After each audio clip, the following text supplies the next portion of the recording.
Non ke eli tumalong ta content creator kachiman tum do pikam no. Sonse Facebook long ta Facebook page long pen content creator kachiman tum do pik lo la pen YouTube pil the long langdam pulong te ake ong dung YouTubers kachiman tum do pik lo.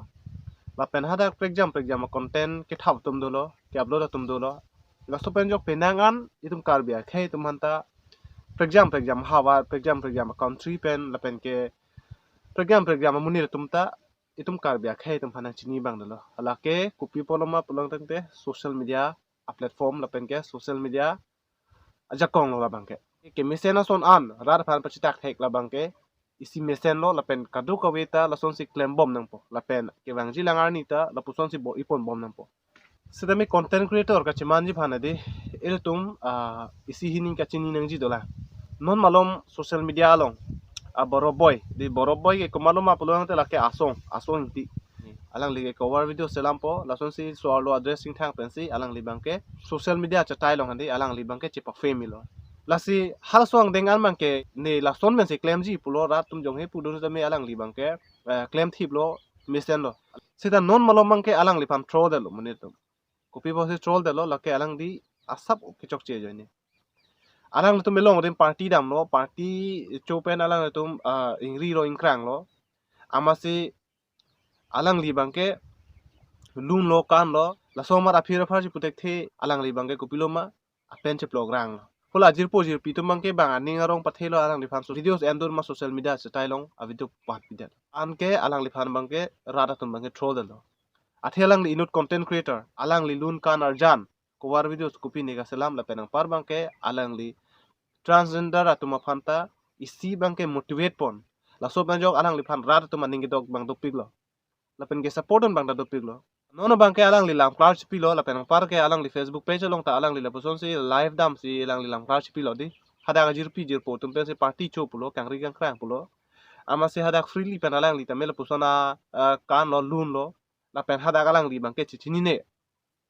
videos enon elo polam bangke si isi ning si bida bang ji bangke la lo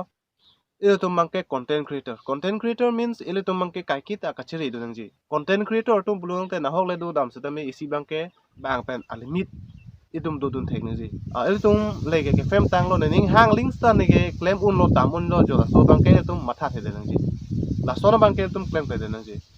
la pen hini bangke ake ong dum content creator tum do ala tum bangke rongaji long le dun na hok le dun puse tame atum ge kupiloma bang fan videos ke endun chong hu di select le pigan sonsi kedam tang kewai va huta pinang an social media long latung amu ang videos pachitak lo aku mane tum han bangke ari chi otpon ligan meta viral videos pu lo la penam par bang che bam chom dum hanta la tum hanta videos endun pang hu po di halo tum caption ke to ge kupiloma la penlo jo itum obe ki mi tum ge na hok le dun ta che pa viral dun sita hala alang methang si la bang so videos bangke eno si ke pa viral do views ki pe kam je pa la pen ke subscriber pa ong je pa si tum shortcut atwa re tum ke chong bai bangke meme nang li yong si nang li dom du nang li yong si rada theng no ason ason ke paklang do ni pha nang li ning hang pluang te nang li men na pen ka si create web content mo ka si nang li cham do nang ko nang li arong aje long le dun puse me hala rada tum phan arong aje phu thang nang ji paklang nang thek nang po nang li hal da ku pi si ra tum phan akenang so de paklang mi mia son do ma nang li paklang nang thek nang po nang li inut content creator pu serle ajo kang ting ting atok long dun si anu da phan anu tum long videos ki andon pang hu si nang li channel long nang li page long nang li cha upload ji pu bangke la bangke nang li success on elo na sila pusona content creator bangke rat tum ta aning nang dog de la pen rat tum long pen nang li tuma support long le la bangke content creator che manji pulo te pamo pen pulo ka kita akachire make ta du nang ji alimit si du nang po la pen